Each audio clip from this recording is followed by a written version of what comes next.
fière et heureuse ambassadrice du Canada en France. Et je dis ça parce qu'on est arrivé, Gilles et moi, il y a quelques jours seulement. Donc, merci beaucoup d'avoir accepté notre invitation.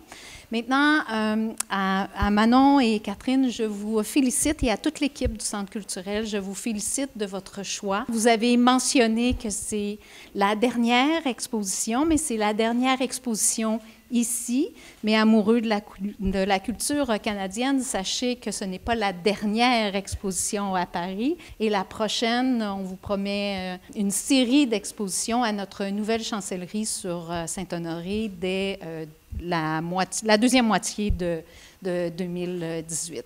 Je pense, et mes collègues Vincent et Graham, vous pouvez me corriger, mais je pense que c'est ma première activité officielle depuis que je suis atterrie. Ce n'était pas nécessairement planifié comme ça, mais je suis extrêmement fière que mon premier événement, et merci Manon, soit signé pour la culture et les arts. Alors, merci beaucoup.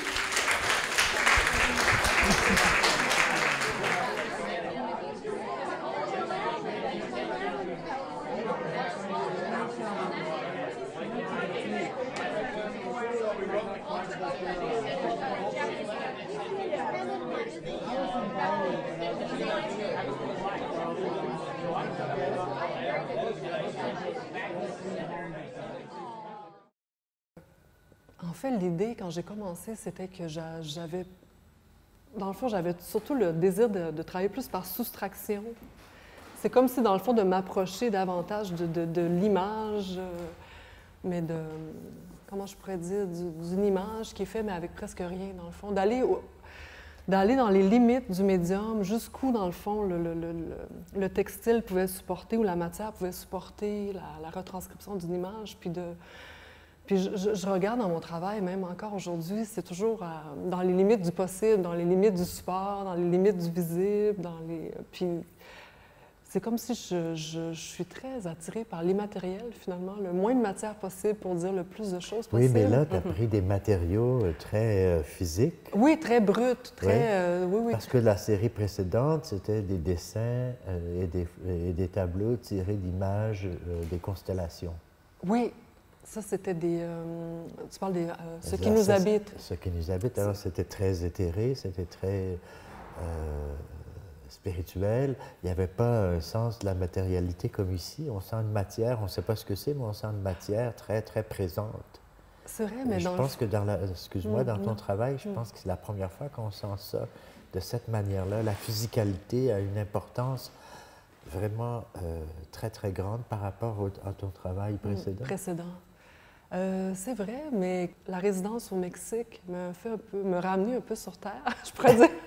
Non, mais me fait prendre conscience que je m'étais très éloignée justement du monde de la matière pour être plutôt dans celui peut-être de l'esprit ou du rêve par cette série-là, que je me rappelle très bien. Plus proche de l'aspect même scientifique de la lumière. Quand on avait parlé ce qui m'intéressait, c'était le spectre lumineux, ce que ça émanait, ce que ça évoquait pour nous.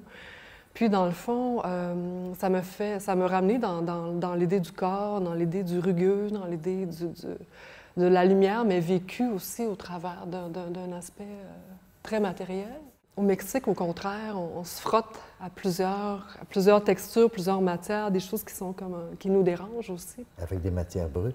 Des matières très brutes. Puis la jute, dans le fond, pour moi, c'était une matière très pauvre. Alors, c'était aussi d'un point de vue, peut-être, d'un certain idéal, c'était de donner une certaine valeur, dans le fond, à une matière qui était comme complètement marchande, dévalorisée. La nobiliser. Oui, légèrement. Non, mais dans le fond, parce que je trouvais ça complètement contradictoire de m'attarder aussi longtemps sur une matière qui, finalement, au départ, qui est un peu laide. Au départ, quand on arrive, on a l'impression vraiment que c'est de la jute.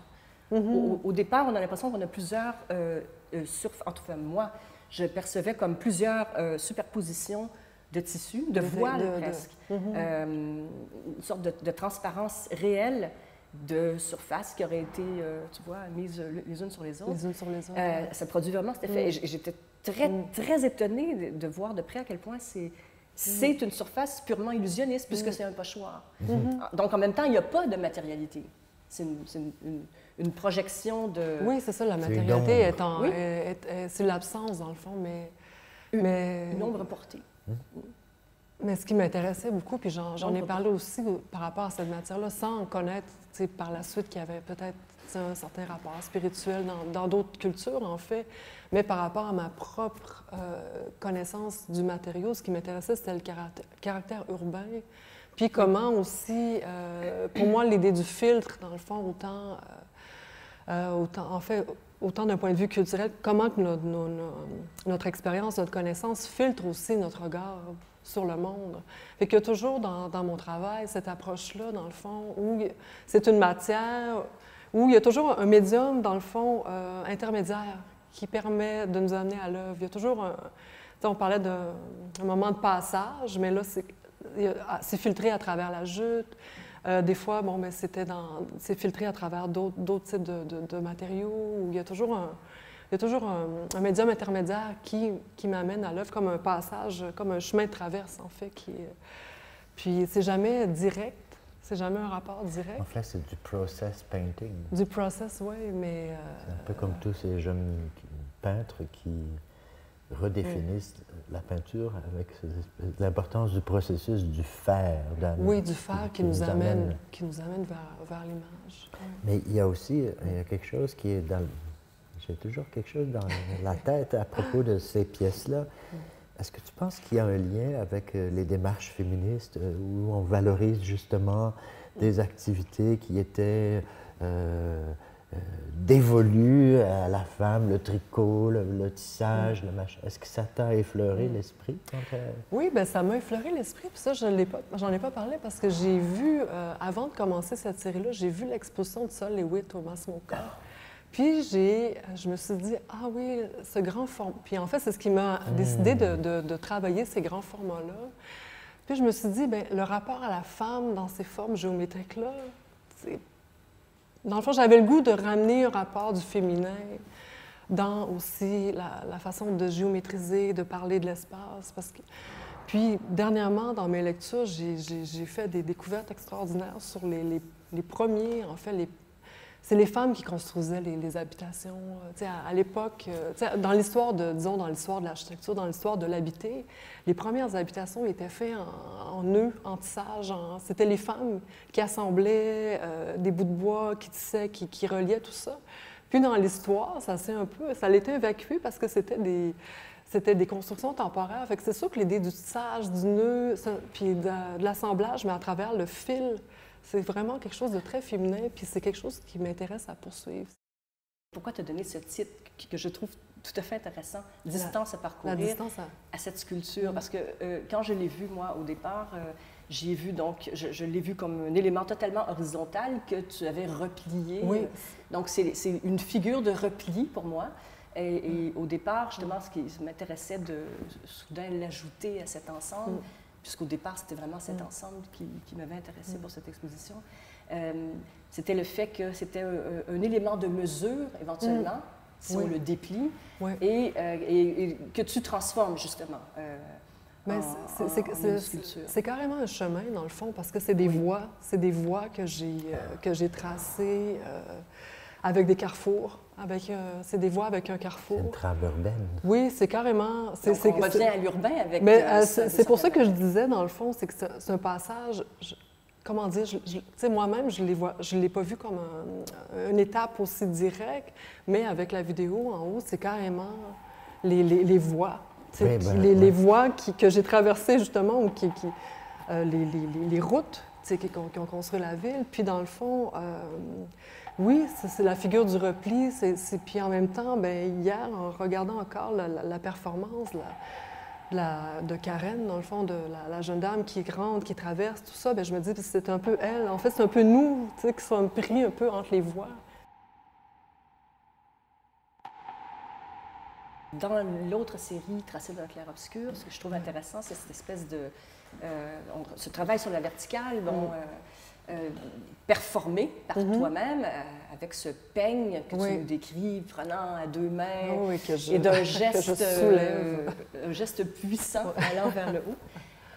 Et là, donc, ça produit du désalignement quand même. Oui. Ça produit... Oui, mais c'est la trace de mon corps qui... On est tous, on n'est pas parfait, gauche-droite. Alors, il y a toujours un côté plus fort, plus faible. Alors, c'est un peu... Absolument. Et ce déséquilibre-là, on le retrouve aussi dans la vidéo d'en bas. Oui. Avec le personnage qui se promène dans cet îlot et qui fait une espèce de danse d'équilibriste. Oui, qui cherche à...